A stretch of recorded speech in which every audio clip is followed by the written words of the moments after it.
Assalamualaikum warahmatullahi wabarakatuh. Perkenalkan, nama saya Rizka, saya dari Politeknik Negeri Samarinda, jurusan akuntansi, prodi D4 Keuangan dan Perbankan. Pada kali ini alhamdulillah saya berkesempatan untuk menjelaskan mengenai pengenalan hukum. Nah, sebelumnya pasti dari kalian bertanya-tanya kan, hukum tuh apa sih? Hukum tuh aturan kak? Hukum tuh kaidah kak? Nah, tapi kita pernah sadar nggak sih, setiap hari tuh dalam keseharian kita tuh ada yang sadar atau nggak sadar bahwa kita tuh selalu berpapasan dengan yang namanya hukum. Nah, dan asal kalian tahu, kita itu merupakan subjek hukum mulai dari saat kita masih dalam kandungan. Nah, selanjutnya kita akan membahas definisi hukum. Nih, definisi hukum itu beragam ya teman-teman. Namun sampai sekarang definisi hukum yang secara menyeluruh dan dapat memuaskan hati semua orang, dapat memuaskan pemikiran semua orang dari definisi hukum ini tuh belum ada. Alasannya ya karena hukum ini bersifat luas. Jadi dia mencakup banyak hal gitu kan. Dia mencakup banyak hal. Jadi definisi hukum ini tergantung dari sudut pandang kita masing-masing gitu kan. Nah, sebagai contoh, saya akan menyampaikan dua definisi dari beberapa sarjana. Yang pertama menurut De Groot. Nih. Beliau mengatakan bahwa law is rule of moral action obliging to that which is right, yaitu artinya hukum adalah aturan tindakan moral yang tunduk kepada keadilan. Nah, yang kedua menurut Bapak Profesor Sudiman, sarjana hukum. Nah, beliau mengatakan bahwa hukum adalah sesuatu yang berkenaan dengan manusia untuk memperoleh tata tertib dan berdasarkan keadilan. Selanjutnya kita akan membahas tentang asal mula hukum yang bisa kita lihat di sini. Nah, yang pertama itu dimulai dari manusia sebagai makhluk zon politikal, di mana zon politikal ini berarti manusia sebagai makhluk sosial, yang artinya manusia tidak bisa hidup tanpa bergantung pada orang lain gitu. Jadi manusia satu dan manusia yang lainnya itu saling timbal balik sehingga terbentuklah suatu masyarakat. Karena saling membutuhkan dibentuklah suatu masyarakat, di mana di dalam masyarakat ini terdiri dari beberapa banyak orang yang memiliki kepentingan-kepentingan yang berbeda. Bisa dilihat kan, selanjutnya adalah kepentingan-kepentingan. Nah, dari kepentingan-kepentingan yang berbeda ini timbullah pertikaian yang menyebabkan perpecahan di antar masyarakat. Nah, oleh karena itu, manusia ini berpikir, untuk menyelesaikan pertikaian ini, kita harus membuat apa? Yaitu membuat norma atau kaidah yang disebut juga hukum. Nah, berbicara tentang norma, jadi norma menurut Prof. Purnadi Purbacaraka, sarjana hukum, dan Profesor Sujono Sukanto, sarjana SHMA, dibagi menjadi dua. Yang pertama, norma-norma non-hukum. Yang kedua, norma-norma hukum. Di mana norma non-hukum dibagi menjadi tiga. Bisa dilihat? Nah, yang pertama itu norma kepercayaan. Norma kepercayaan berkaitan tentang keyakinan dan agama setiap manusia, di mana di dalam agama tuh terdapat larangan dan perintah. Contohnya, seperti kita sebagai umat Islam diperintahkan untuk sholat dan dilarang untuk berbuat maksiat. Ya kan teman-teman? Nah, yang kedua, ini yaitu norma kesusilaan.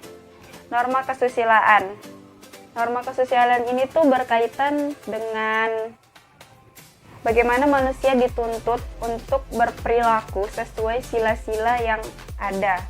Ya, hidup baik, tenang, tentram gitu. Selanjutnya adalah norma kesopanan. Nah, norma kesopanan ini berkaitan dengan bagaimana manusia dituntut untuk hidup saling menghormati dan menghargai sesama manusia lainnya. Baik. Yang selanjutnya yang kedua tadi yaitu norma hukum, di mana norma-norma hukum ini berkaitan dengan hukum. Nah, dari sini bisa kita lihat hukum. Nah, hukum sendiri itu dibagi menjadi 3 bagian. Bisa dilihat. Yang pertama hukum publik, yang kedua hukum privasi, yang ketiga hukum gabungan yaitu privat dan publik. Nah, yang pertama hukum publik. Hukum publik ialah hukum yang mengatur hubungan antara negara dan warga negara dengan menitikberatkan pada kepentingan umum. Contohnya, hukum pajak, di mana hukum pajak ini melibatkan warga negara yang harus membayar pajak kepada pemerintah atau kepada negara, yang nantinya uang ini pemerintah salurkan kembali untuk masyarakat, seperti membangun jalanan untuk masyarakat, membangun jembatan, terus membagikan ke fakir miskin atau masyarakat yang membutuhkan. Intinya seperti itu. Selanjutnya adalah hukum privat.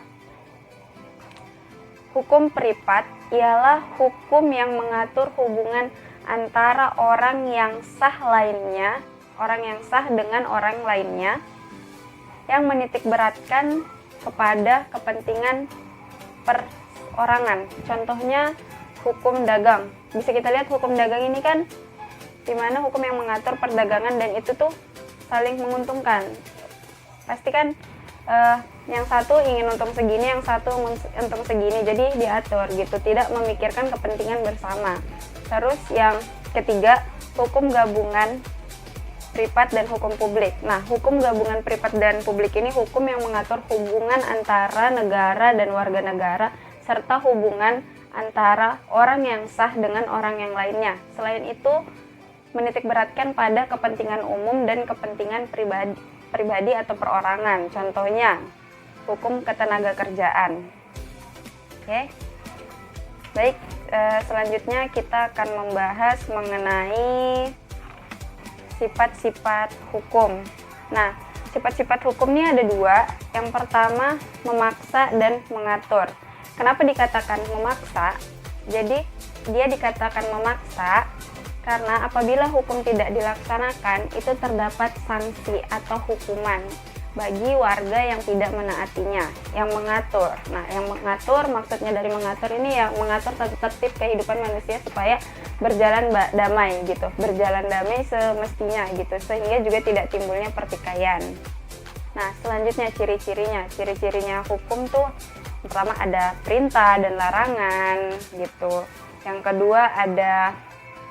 kedua apabila perintah tersebut tidak dipenuhi akan mendapatkan sanksi. Jadi perintah ini tuh harus dipenuhi ya. Selanjutnya kita akan membahas tentang tujuan hukum. Dr. M. Subagio, sarjana hukum dan Slamet, mengatakan tujuan hukum secara universal adalah untuk menunjukkan perdamaian, keadilan, kesejahteraan, dan kebahagiaan, di mana pendapat ini memberikan kesan bahwa hukum timbul karena adanya perubahan. Misal, ketertiban lalu lintas itu timbul karena adanya lalu lintas dan ada yang melanggar. Gitu, hingga timbullah hukum lalu lintas ini. Nah, yang terakhir kita akan membahas sumber-sumber hukum. Bisa dilihat.